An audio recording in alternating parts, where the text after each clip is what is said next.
Olá! O tema do vídeo de hoje é: quais são as diferenças que existem numa relação com uma pessoa psicopata com uma pessoa narcisista? Esse tema foi sugerido por uma pessoa que assiste o canal. Eu resolvi falar sobre isso porque tem muita gente que tem dificuldade em reconhecer quais são as diferenças que existem no comportamento das pessoas que têm esses perfis. Então, para falar sobre essas diferenças, eu vou usar como referência os vídeos de Ramani Durvásula, o livro de Jess Hill chamado See What You Made Me Do, que traduzido para o português significa Veja o que você me fez fazer, ela é uma jornalista australiana, e o livro de Jacobson e Gottman chamado When Men Batter Women, que significa Quando os Homens Espancam as Mulheres. Nesse vídeo, além de eu falar sobre as diferentes características que existem na relação com uma pessoa narcisista, com uma pessoa psicopata, eu também vou falar de alguns casos que foram relatados nesses livros. Escutar casos pode te ajudar a visualizar o que acontece dentro dessas relações e ver se o que você observa nesses casos se parece com o que você vive. Falar de casos eu acho que é importante porque é difícil para quem nunca passou por isso imaginar como é que é uma relação abusiva na prática, né? Como é que as pessoas narcisistas e psicopatas se comportam. Então, há uma tendência, quando a gente não passou por isso, a diminuir a experiência de quem é uma vítima ou sobrevivente de abuso, porque o que acontece nessas relações muitas vezes ultrapassa a nossa capacidade de imaginar o que pode acontecer numa relação de intimidade. Eu aviso que se você passou por uma relação abusiva, escutar sobre esses casos pode ser difícil e pode produzir flashbacks de algumas situações traumáticas. No final do vídeo, eu vou falar do que geralmente acontece nos momentos de separação, porque os momentos de separação também existem diferenças na separação de pessoas narcisistas e psicopatas. Se você gostar desse vídeo, eu peço que você dê o seu like, que se inscreva no canal e que aperte o sininho. Assim você receberá regularmente novos vídeos sobre narcisismo e psicologia. Para quem não me conhece, meu nome é Valentina Devibudi, eu sou terapeuta e criadora do canal Intimidade Sublime. Tanto a relação com uma pessoa narcisista quanto com uma pessoa psicopata são terríveis. As duas podem ser muito confusas e abusivas, mas uma pessoa psicopata tende a ser mais cruel. E também é mais raro de encontrar esse tipo de situação. Os psicopatas são mais raros que os narcisistas.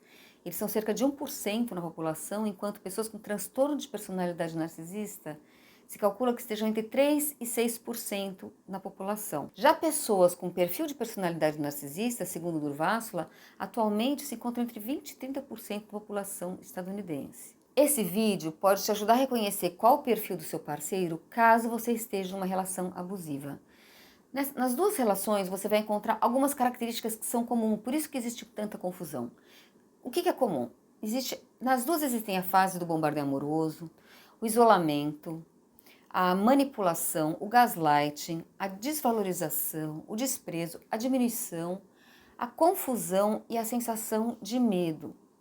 O tipo de sentimento que essas relações podem gerar nos parceiros, eles podem em alguns momentos ser comuns porque algumas estratégias que eles usam são parecidas.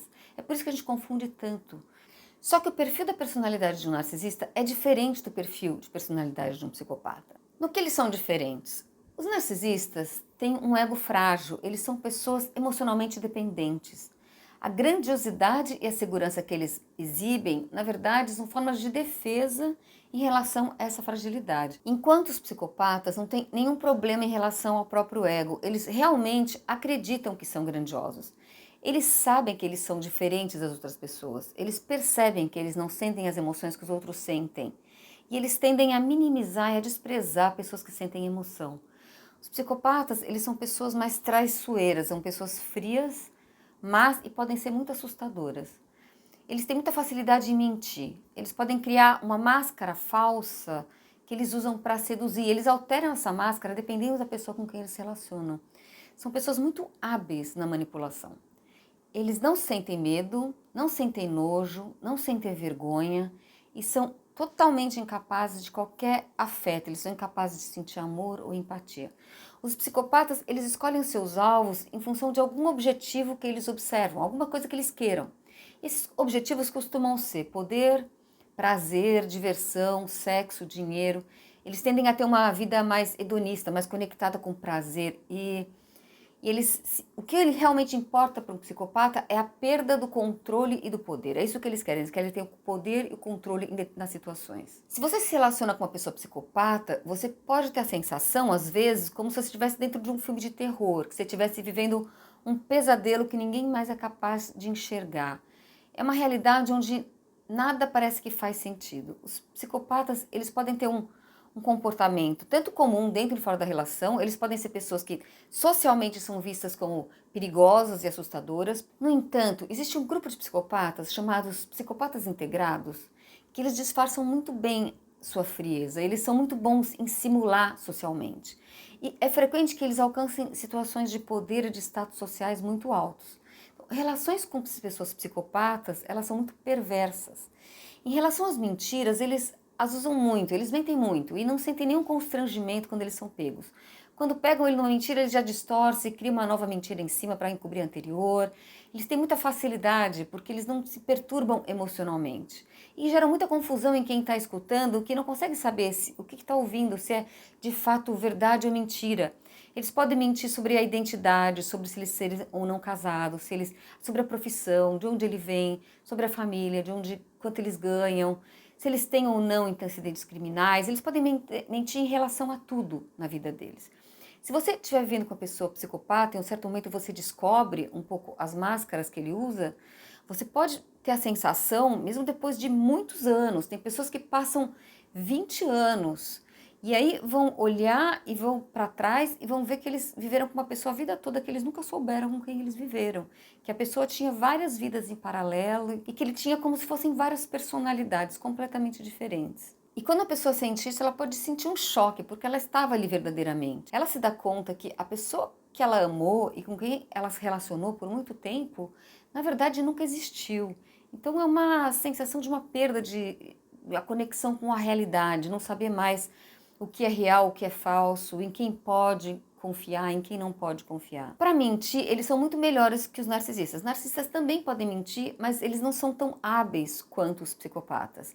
Como eles não se alteram emocionalmente, eles são muito frios e calculistas e eles podem enganar qualquer pessoa com facilidade. Qualquer pessoa pode ser vítima de um golpe de um psicopata. Se você pensa que você está imune a isso, você corre um grande risco de passar por isso. Eles podem fingir e planejar uma ação por anos. Ninguém que sinta empatia está preparado para imaginar que uma pessoa pode agir da forma como eles agem. E muita gente que passa por isso depois se sente enganada quando descobre que não prestou atenção às bandeiras vermelhas que apareceram durante essa relação. Mas é importante você saber que a culpa não é sua. As pessoas são muito hábeis em manipular. Já o narcisista tem mais dificuldade em mentir porque ele sente vergonha, ansiedade e insegurança. Os narcisistas, quando têm os seus ataques de raiva, eles se parecem com uma criança de 2 anos que estão fazendo birra. É algo que, a primeira vez que uma pessoa vê, é bem estranho. Geralmente, as pessoas que se relacionam com narcisistas lembram muito bem desse primeiro ataque de raiva desproporcional com o que tinha acontecido, mas com o tempo, a pessoa começa a tender a minimizar os riscos e a se acostumar e a poder achar que ela pode conseguir ajudar o narcisista a se controlar. Eles podem ser perigosos quando eles têm essas reações, mas eles são muito mais emotivos. Os ataques dos narcisistas, eles geralmente são mobilizados por um sentimento de vergonha.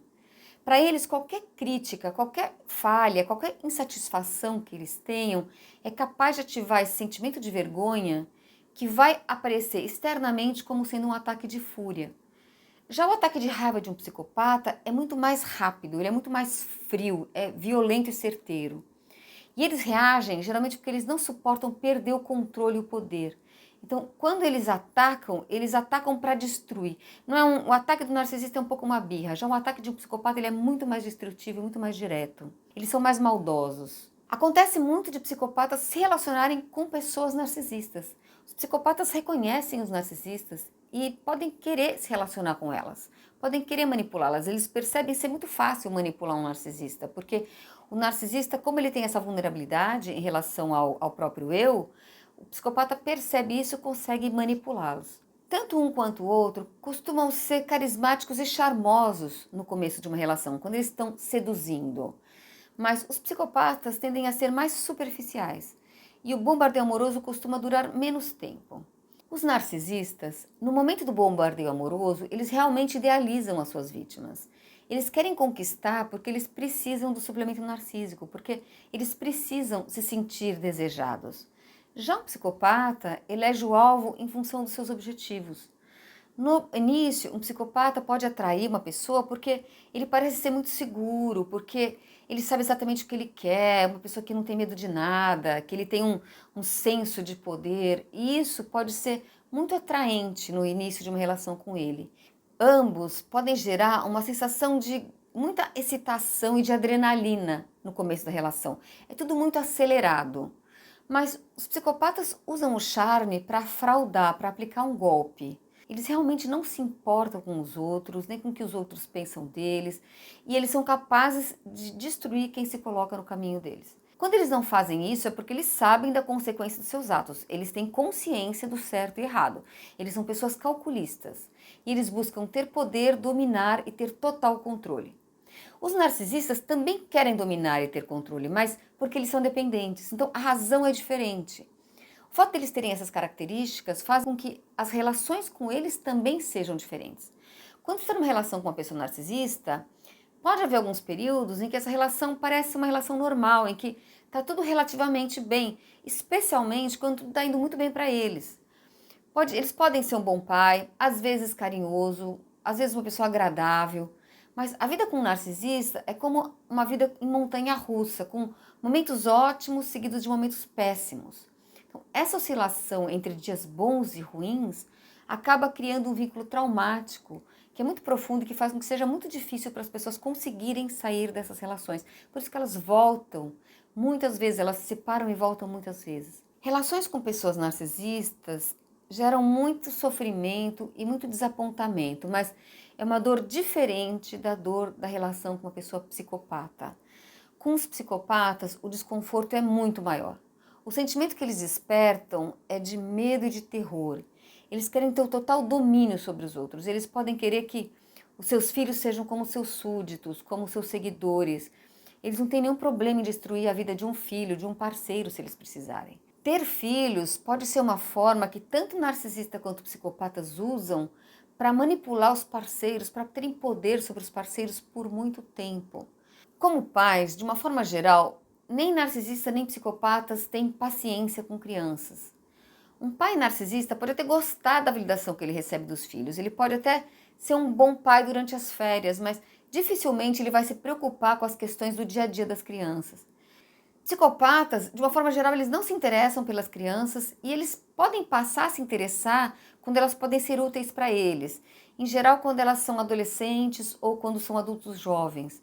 Muitas vezes eles só vão se aproximar dos filhos nessa fase da vida. Nas relações com psicopatas, o medo e a maldade estão sempre presentes.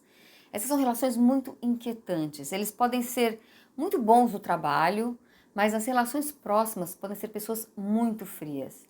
Com o psicopata, você pode sentir que o único momento de conexão mais íntima com seu parceiro é durante o sexo. Mas também é frequente que no sexo sejam pessoas dominadoras, sádicas, frias e que busquem degradar o outro. Nos dois casos, há gaslighting, manipulação e confusão. Mas a relação com o narcisista tende a ficar ruim quando ele explode. E a explosão dele, como eu disse, é ativada pela vergonha, pelo desapontamento, por algum erro, alguma coisa que tenha acontecido. Já os psicopatas, eles explodem quando eles são questionados em relação ao seu poder. Então, e eles detestam ser expostos, que os outros vejam como eles são, que os outros vejam os furos que existem nessa máscara que eles criaram. Então, quando eles são questionados, isso que pode gerar uma reação de fúria, impulsiva e perigosa. Infelizmente, existe um terceiro quadro, que é a união desses dois estilos de personalidade, que é o narcisista maligno. Ele junta as duas características. Eles são narcisistas que também têm características psicopáticas e sádicas.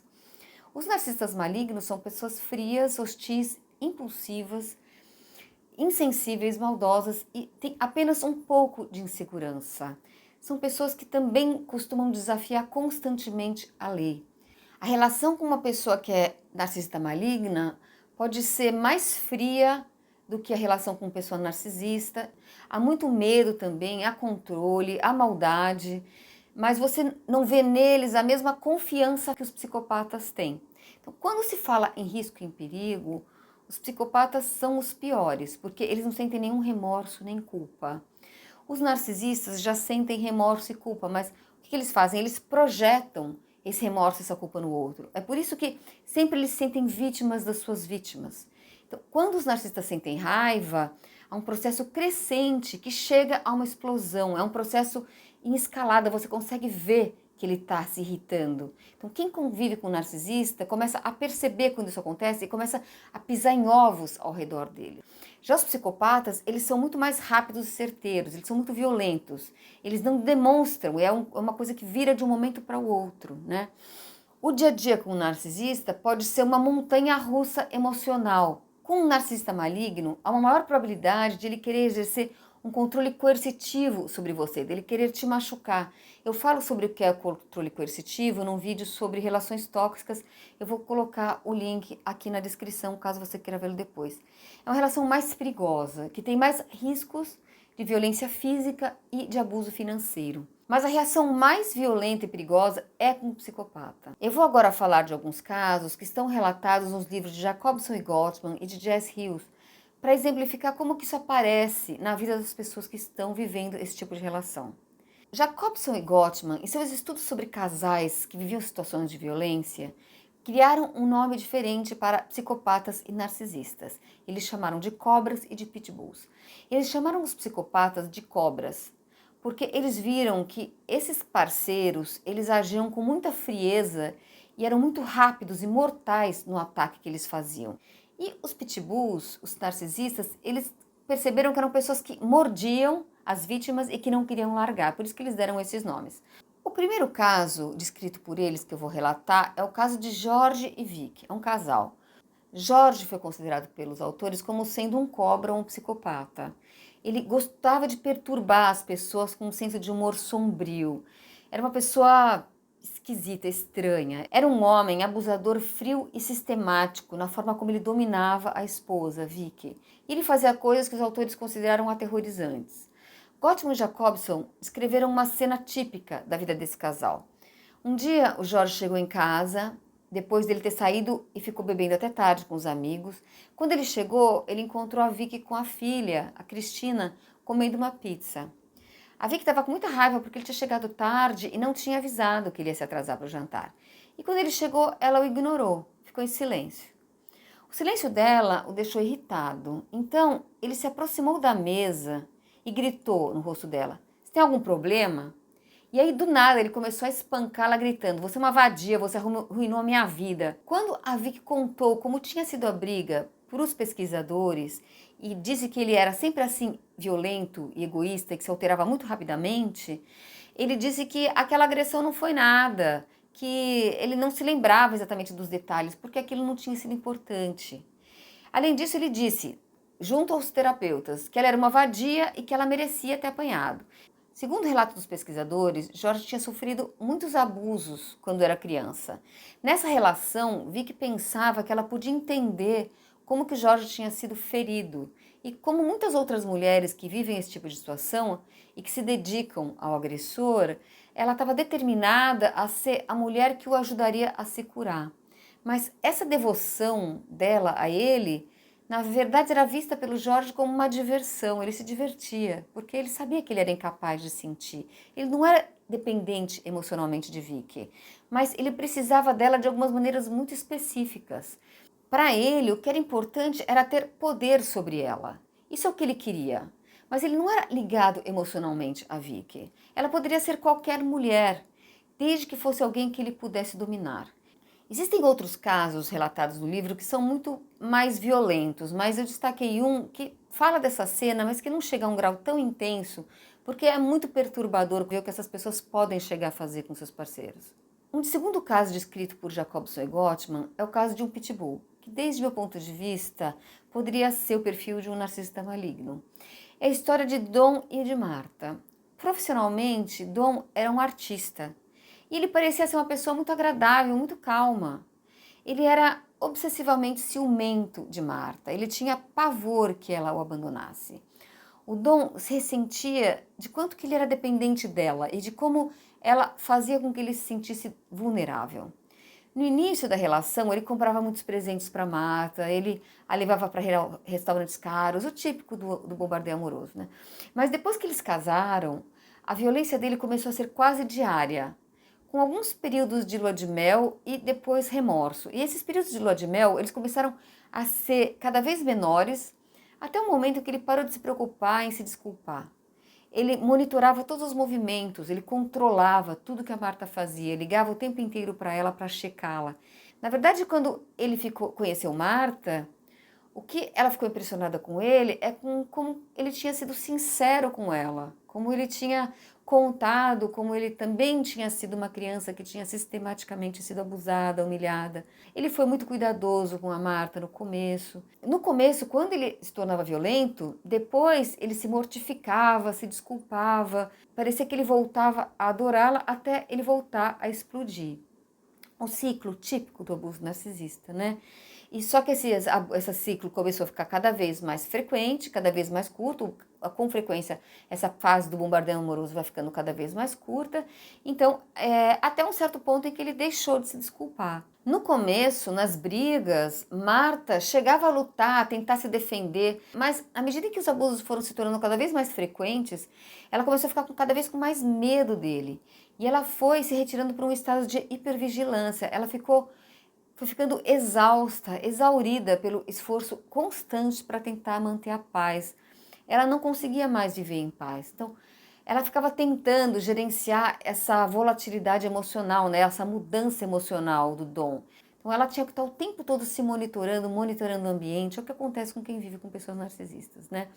E para ele, é como se ele precisasse preencher um vazio que nunca poderia ser preenchido, né? Ele tinha uma necessidade intensa de se sentir conectado a ela. Quando eles chegaram para participar do estudo de Jacobson e de Gottman, Dom humilhava e abusava de Marta todos os dias. Ela não tinha mais como resistir. Mesmo quando ela tentava acalmá-lo, ele explodia e a acusava de ser abusiva. Ele dizia que ela é que era abusiva. É diferente do psicopata. O psicopata não, ele não está nem aí. O narcisista, ele tende a inverter a situação. Então, o Gottman e o Jacobson distinguiram esses dois grupos, pitbulls e cobras, né? E o que eles consideram é que os narcisistas, que os pitbulls, eles eram perigosos, mas eles não se viam como sendo perigosos, eles não se consideravam perigosos. Eu estou falando aqui desses casos porque são os casos que estão relatados nos livros que envolvem violência física. Geralmente as pessoas olham muito para a questão da violência física, mas as relações com narcisistas psicopatas não necessariamente precisam ser físicas. Podem existir muitas outras formas de abuso psicológico, abuso emocional, abuso financeiro, que não envolvem violência física. E é muito mais difícil de provar esse tipo de abuso. Essas outras formas de abuso também têm uma capacidade muito grande de destruir a alma e a autoestima das vítimas. Estatisticamente, segundo Gottman e Jacobson, a violência dos cobras, dos psicopatas, é muito mais severa que a dos pitbulls. 38% dos cobras que foram analisados no estudo ameaçaram suas esposas com arma, em comparação com apenas 4% dos pitbulls. No ano anterior ao estudo, George tinha ameaçado matar Vicky várias vezes. Ele a chutou, empurrou e tentou estrangulá-la mais de uma dúzia de vezes. 9% dos cobras realmente esfaqueou e atirou nas suas esposas. Nenhum pitbull tinha feito isso. Então, é importante dizer que existem alguns fatores que são considerados de alto risco para tentativas de homicídio em casal. Se você está vivendo uma situação de violência, essas são bandeiras vermelhas muito grandes para você, que você está correndo risco de homicídio. São tentativas de estrangulamento, uso de arma, ameaça de morte, agressão sexual e perseguição. Esses fatores foram vistos como sendo os mais perigosos de uma relação que chega a uma violência ao nível de um homicídio que acontece em casal. Os pesquisadores viram que, enquanto os cobras eram geralmente vistos como pessoas difíceis e intimidantes, os pitbulls eram um tipo de pessoa que os vizinhos, os amigos, descrevem como sendo um cara legal. Muito pouca gente conseguia ver o lado obscuro, o lado abusivo, o lado sombrio dessas pessoas, porque o abuso só aparecia no relacionamento íntimo. Mas eles não eram menos controladores do que os cobras. No livro de Jess Hughes, os profissionais da área de violência doméstica australiana relatam que A gravidade e a complexidade da violência doméstica aumentaram muito nos últimos anos. Eles percebem que tem alguma coisa que está acontecendo, é como se tivesse alguma coisa que está saindo das sombras. Eles dizem que as mulheres começaram a denunciar coisas que eles nunca tinham visto antes, que são situações aterrorizantes de violência sexual e física equivalentes à tortura. As análises que esses profissionais fazem desse problema é que é como se os homens, eles nunca tiveram menos controle e menos poder na sociedade do que hoje em dia. E que possivelmente eles estariam tentando aumentar o poder e o controle que eles exercem nos relacionamentos, porque esse seria o único lugar onde eles ainda considerariam que teriam algum tipo de poder e de controle. Pois bem, se você está vivendo uma relação com essas características, o que é que você pode fazer? O momento mais perigoso nesses relacionamentos é o momento da saída, é o momento em que você está se separando. Por isso, se você deseja se separar, se planeje e se organize. Busque ajuda em redes de apoio a vítimas de violência doméstica ou violência de gênero. Eu vou colocar aqui na descrição do vídeo links para alguns dos serviços que eu encontrei. Se você souber de outros serviços, coloque aqui na descrição do vídeo. Eles podem ajudar, eles podem ser úteis para outras pessoas que estejam passando por esse tipo de situação. Em relação à separação, é mais perigosa a separação, no momento da separação de um psicopata do que de um narcisista. Como eles não sentem remorso e são muito impulsivos, é muito importante que você tenha um plano de segurança. Psicopatas não gostam de perder o controle e nem o poder.